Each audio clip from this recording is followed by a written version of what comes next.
Welcome to Sand Compounding.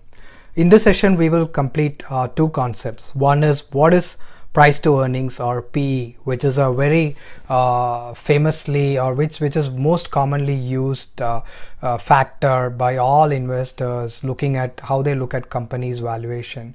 I would say it's too overrated about the PE phenomenon, and but I wanted to still explain what that means from a investment standpoint.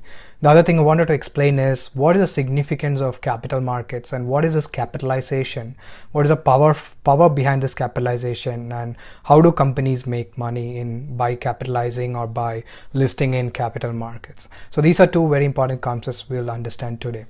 First, let's get into the importance of listing in markets and capitalization. Why do companies come to capital markets or list in public markets? Why do they have this initial public offering or IPO to enter the market? So it's basically to raise capital. For companies, there are two ways to raise capital. Debt is one way, and equity is another channel. Equity financing is primarily driven by the capital markets, wherein equity financing allows the company to raise capital for expansion, whether to pare down debt, fund operational activities, purchase of property, plant, or machines.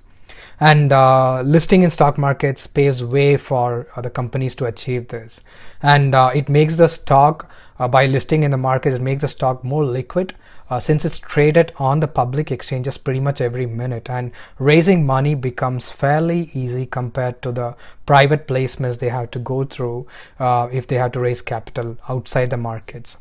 And if the management performs well in prospering the company and enhancing shareholder value, then the market recognizes it through a concept called PE re-rating, and so the valuation of the firm goes up multifold. Now, what is PE re-rating, or what is PE ratio? PE is price to earnings, as the abbreviation states, and it can be calculated as share price per share price divided by earnings per share. And it's both are very easily available information in the market, and that's precisely why it is so overrated when people look at valuations. PE multiples vary widely between markets, between different countries, based on whether it's a matured country, emerging countries. It varies with the risk inherent in the type of businesses, what type of management, quality of businesses, whether it is a high returns company or high returns business on capital employed. So there are multitude of factors that influence the perspective, and it is a completely perspective driven factor. So this is the only PE I would say is the only ratio that is market related component, and that is driven completely by the market, and rest all other components are driven by the fundamentals of the company. It's a primary use. I would say PE ratio is useful, of course. Its main use is for investors to understand the relative valuation of firms within the same industry.